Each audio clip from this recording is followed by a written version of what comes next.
Deuxième épître de Pierre, chapitre 1. Simon Pierre, serviteur et apôtre de Jésus-Christ, à ceux qui ont reçu en partage une foi du même prix que la nôtre, par la justice de notre Dieu et du Sauveur Jésus-Christ. Que la grâce et la paix vous soient multipliées par la connaissance de Dieu et de Jésus notre Seigneur.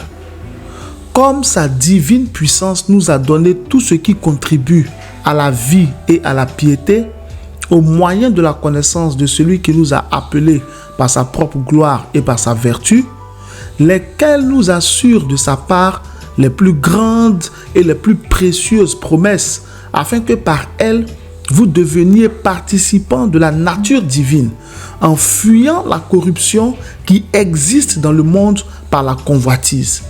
À cause de cela même, faites tous vos efforts pour joindre à votre foi la vertu, à la vertu, la science, à la science, la tempérance, à la tempérance, la patience, à la patience, la piété, à la piété, l'amour fraternel, à l'amour fraternel, la charité.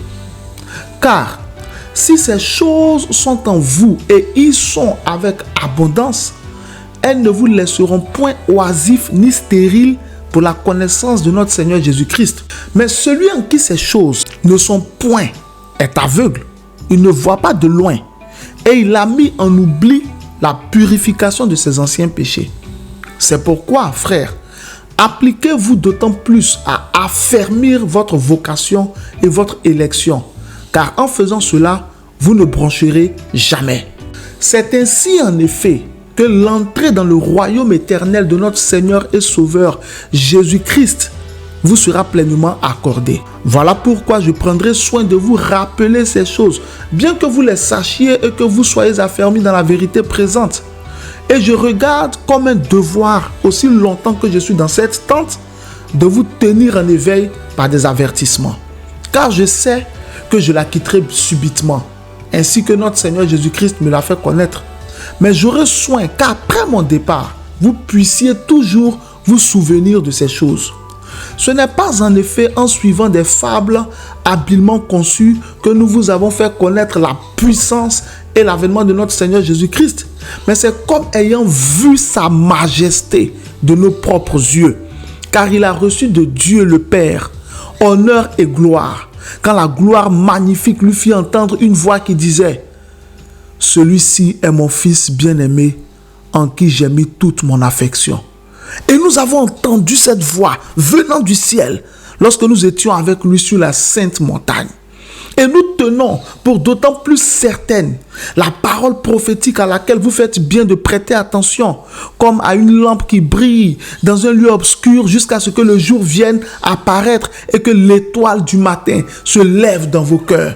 Sachant tout d'abord vous-même qu'aucune prophétie de l'Écriture ne peut être un objet d'interprétation particulière, car ce n'est pas par une volonté d'homme qu'une prophétie a jamais été apportée, mais c'est poussé par le Saint-Esprit que des hommes ont parlé de la part de Dieu. Deuxième épître de Pierre, chapitre 2.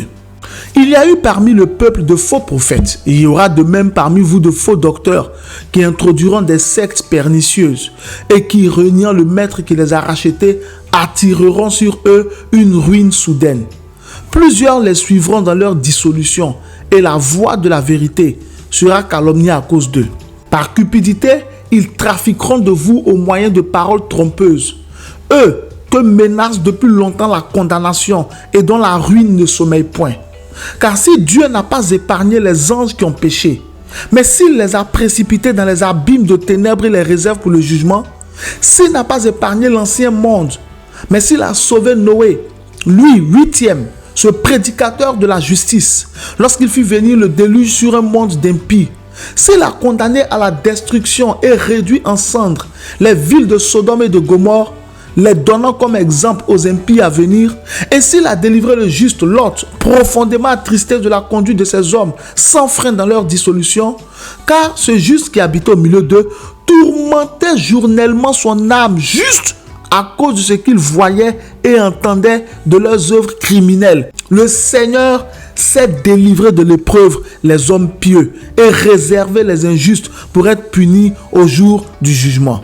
Ceux, surtout, qui vont après la chair dans un désir d'impureté et qui méprisent l'autorité, audacieux et arrogants, ils ne craignent pas d'injurier les gloires, tandis que les anges, supérieurs en force et en puissance, ne portent pas contre elles de jugement injurieux devant le Seigneur. Mais eux, semblables à des brutes qui s'abandonnent à leur penchant naturel et qui sont nés pour être prises et détruites, ils parlent d'une manière injurieuse de ce qu'ils ignorent et ils périront par leur propre corruption, recevant ainsi le salaire de leur iniquité. Ils trouvent leur délice à se livrer au plaisir en plein jour.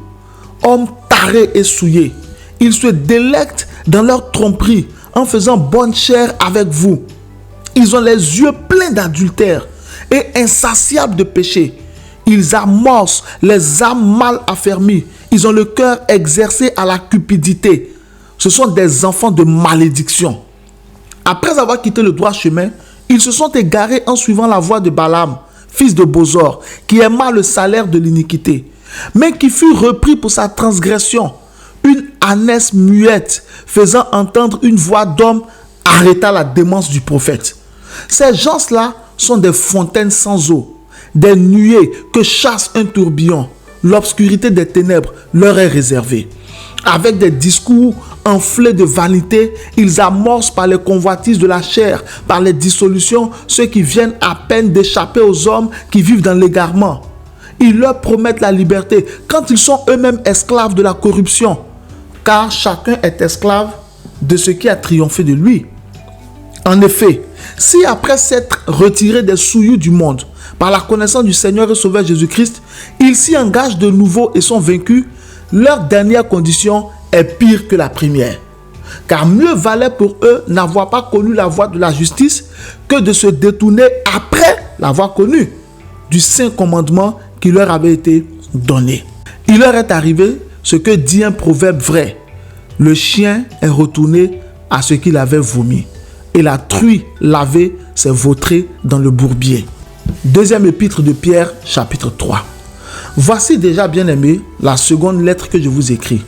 Dans l'une et dans l'autre, je cherche à éveiller par des avertissements votre saine intelligence, afin que vous vous souveniez des choses annoncées d'avance par les saints prophètes et du commandement du Seigneur et Sauveur, enseigné par vos apôtres.